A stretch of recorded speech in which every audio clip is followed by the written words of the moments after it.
Hello po sa lahat ng mga kapwa OFW sa Pilipinas, diyan sa Amerika, Canada, ano pa bang mga lugar na naabot ng video na to na madalas ho may nanonood. Shout out po sa inyo sa Pilipinas. Kumusta po ang lahat? Kumusta ang weekend? Kumusta po ang buong araw ng linggo? Sa Pilipinas ngayon ay medyo gabi na. Madaling araw na pala kasi mag alas 2 na madaling araw kasi dito mag alas 8 na ng hapon. So ito yung pag-usapan natin ngayon, ito si Haruki. Mukhang frustrated na si Spokes Haruki. Former Spokes Haruki sa kanyang vlog kanina, sa kanyang Spoke Hours na kanyang bali araw-araw ang kanyang pagba-vlog or parang ina-update niya ang nangyari dito sa kay dating Pangulong Duterte na frustrated na siya. Kahit ako naman, nakaramdam niya ako ng frustrated dito sa nangyari ngayon sa kay Tatay Digong. Mukhang naramdaman ko na talaga na ang bagal talaga ng proseso, ang bagal ho talaga ng movement ng kaso ni ni Tatay Digong. Kasi nung March pa siya, dyan sa may dahig, at ito na ngayon ang development, ang mga kababayan natin na kapwa Pilipino na nasa dahig. Walang humpay ang kanilang suporta, walang humpay ang kanilang pagbisita dyan sa lugar na yun kahit di makita si dating Pangulong Duterte. At nandyan sila lagi. Ito yung munang video ni Spokes Haruki at mamaya na natin dagdagan ang ating opinion, ating komentaryo po. At wala pang trial on the merits and yet nakakulong na doon si Tatay Digong. At hindi gaya ng ibang mga preso na pwedeng bisitahin ng mga kaibigan, abay ang dalaw ni Tatay Digong ay tanging pamilya lamang. Bakit? Ano ang kinatatakot nila sa mga kaibigan ni Tatay Digong gaya ni Harry Roque? O di ba? Samantalang sa Muntinlupa, hindi naman family lang ang pwedeng bumisita. Meron pang pastor, meron mga pare, may mga kaibigan. Walang hadlang para siya'y bisitahin ng ibang tao dahil wala pa naman napapatunay ang pagkakasala ang Tatay Digong. Wala pa nga probable cause. Tapos, pagbabawalan yung bumisita ang hindi pamilya.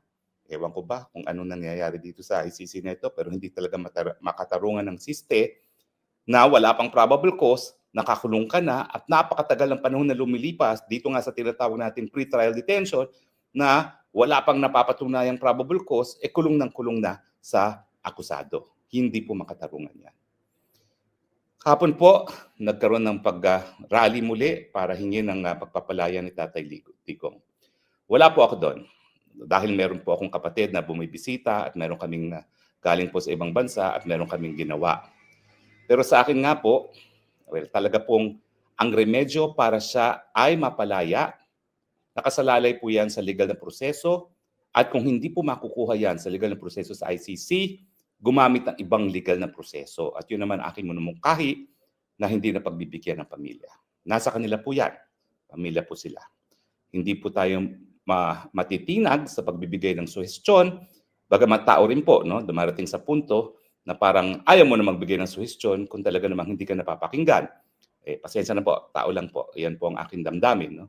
At nag-iisip na nga po ako kung mas mabuti pa sigurong umuwi na ako ng Pilipinas at kahit pa paano, labanan ng Marcos administration sa loob ng kulungan. Kasi sa mga pangyayari po dito sa Tatay Digong sa dahig, hindi ko naman po maatim na panuurin lang si Tatay Digong habang nakakulong at walang nangyayari. Hindi po tayo nagkulang sa pagbibigay ng suhestyon, kaya lang po hindi po tayo ang nagdedesisyon para kay Tatay Digong. So, ganyan pong ka-frustrated ako at iniisip ko nga, siguro mas mabuting labanan na yung aking walang saysay na kaso sa Pilipinas at labanan si Marcos dyan sa Pilipinas muli. Dahil kayo namang mga Pilipino, ano ba yan? 2 taon na ako nagsasalita, nagwawakwak dyan sa Marcos ngayon na nagsasabi na wala nang dahilan para magpatuloy pang mamuno ang tao na wala sa tamang pag-iisip. Wala namang gumagalaw dyan sa Pilipinas. Hindi po krimen kung hihingin natin ang pagbibitiw ng isang presidenteng walang saysay. Frustrated na siya. Mukhang balak niya nang uuwi ng Pilipinas para harapin ang kanyang kaso. Matuloy kaya to siya? Ano kaya talagang final decision nito ni former Spokes Haruki sa kanyang kalagayan ngayon? Kasi nakikita ko sa kanyang pananalita na mukhang frustrated na nga. Yun nga sabi ko kanina, kahit ako naman, frustrated ako. Kasi ito yung hiningi kasi ng itong sa Dipinsa na parang nag-ano pa sila sa ditong si Kaufman na mukhang inano pa nila yung itong ICC nga na parang ay wag mo niyo munang anuhin yan kasi parang hindi daw sigurado sila doon sa mangyayari pa. Parang may something ganun eh. Hindi ko lang sabi ko bakit ganun? Nandyan yan eh. Alam ko napanood niyo yun o nabasa niyo sa mga online. Sabi ko bakit ganun? Nag-request kayo ng ganyan na interim release si dating Pangulong Duterte. Yun pala eh, parang kulang sa kahandaan, kulang sa mga proseso ang inyong bakit nag-file na kayo ng interim release. At dyan sa mga interim release na yan, hindi ako concerned masyado dyan. Pero ang concern ko talaga dito ay ito yung ang kalagayan ng dating Pangulong Duterte na sobrang maedad na. Parang para sa akin, nakita ko rin na ang mga tao ngayon natanggap na ang sitwasyon ngayon ni dating Pangulong Duterte na papunta na tayo sa cool down na eh. Yung para kang sinaing ba na palamig na ng palamig pababa ng Wala na masyadong Wala na masyadong mga taong iba, iwan ko lang sa inyo. Huwag kayo opinion ko lang to ha. Huwag kayo magalit. Huwag kayo magalit na yun ang nakikita ko. Kasi siguro ang sitwasyon ngayon sa mga tao, parang trabaho lang talaga, hanap buhay na lang talaga. Nung nangyari yun na hinuli ipinadala dito sa ICC si Pangulong Duterte, andoon yung mga tao, eager talaga. Sabi ko, ano kayo mangyari sa Pilipinas pag ganito? Magkagulo kaya? Pero unti-unti na noong March hanggang ngayon, July na, hindi pa darating yung pre-trial niya itong September. Mukhang nag-cool down talaga ang mga tao. Makikita naman natin eh. Andiyan si BP Sara, parang wala naman siyang kapaguran din naman talaga na nag-ikot talaga sa kahit sa isang bansa. At doon tinanggap siya ng mga tao, pero iba pa din ang tingin ko sa ngayon. Ako hindi ko sinasabi na nag-cool down ako. Nakikiramdam lang din ako. Sabi ko, iba na talaga. At ito na ngayon ang nangyari kay ito si Spokes Haruki na mukhang na rin siya, na-frustrated na rin siya. Parang siguro meron siya mga suggestion, parang hindi siya pinapakinggan kasi 'di ba sabi niya iba yung talaga kay Pangulong Duterte. Parang di siya pinapansin, di natin alam kung sino. Di naman siya nagsasalita kung sino yung tinutukoy niya doon. Para sa akin, sabi ko, mukhang lumalaylay si dating Spokes Haruki. Pag ito yung nagkataon na magdesisyon to siya na uwi ng Pilipinas na lang at harapin ang kanyang kaso talaga na nakasampa, sabi niya na mahinang kaso. Sabihin ko na lang talaga na na talaga to.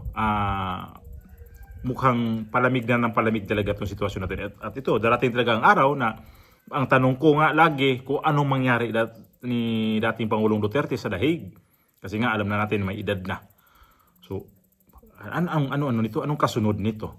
Na ang mga supporter ni dating Pangulong Duterte na itong si Haruki mukhang nanlamig na. At yan ba yung dahilan daw? Kahapon na wala siya. Wala daw siya kahapon sa event na yung Free Duterte. Na mayroon din ko nakita doon si Amy Marcos, parang wala rin yata doon. Kasi nakita ko mga video ay itong si Vic Rodriguez, si Robin Padilla, yung pamilya niya, pati si Mariel nandoon din, yung asawa ni Robin Padilla, si Bibi Gandang Hari, si Rostom ba? Ngayon kasi nagpalit na siya ng pangalan. Tapos itong siyempre yung mga dating nandoon talaga, yung mga diehard talaga na mula pa sa day 1, ito sila ni Alvin nandoon. Pero yung ganun kadami kagaya dati, hindi na natin nakikita yun talaga. Kasi siguro ang reason din kasi talaga yan, gawa sa trabaho din na mukhang minsan di ma-priority ang mga ganyan. Kahit nga ako gusto ko pumunta kayo lang, ang layo naman talaga eh.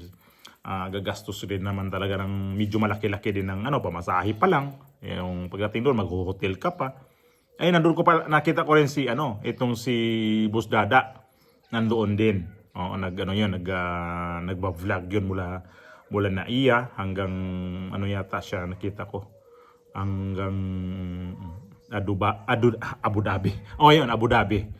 So, yun, yung nakikita ko lang ngayon kay Haruki na frustrated na ba talaga siya sa kanyang pakipaglaban dito kay Tatay Digong, kung ano ba talaga ang kanyang plano. Sana may solusyon ho talaga nito na sana makauwi o anuman talaga bago ang pre-trial niya. Sana makita natin kung ano talaga o mayroon tayong mga development talaga dito sa ICC kasi ito parang abogado ni dating Pangulong Duterte murag na hinaan pud kog loob ba kay murag sa mga interview lang wala na parang ganun lang sasabihin na okay naman si dating Pangulong Duterte pero nakikita ko parang si Kaufman parang na ano ko na iwan ko lang ha.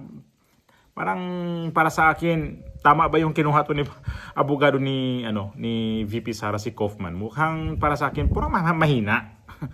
Hindi ko lang minamaliit. Sa tingin ko lang naman. Dati akala ko okay siya, pero ito yung suggestion nila na interim release na siya mismo ang pigil mo na wag muna. Paano kung i-go ng i-go ng ICC yan? O sige, i-release namin to. So, anong gagawin nila?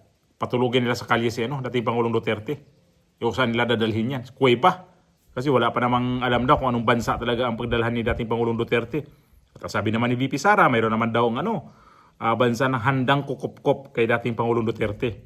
Kung ano yung mga hinihingi ng ICC, handa ibigay ng bansa na yan kung anumang bansa yan. So, yun na. Abangan natin kung ano talagang mangyayari. Sana sa lalong madaling panahon na ito yung naramdaman natin ngayon na frustrated tayo. Hindi naman maiwasan Hindi natin maiwasan na magiging manlumo tayo, manghina tayo, frustrated tayo sa nangyari sa dating Pangulo kasi nakikita kasi natin ang bagal talaga ng development dito sa kanyang kaso. God bless po sa lahat.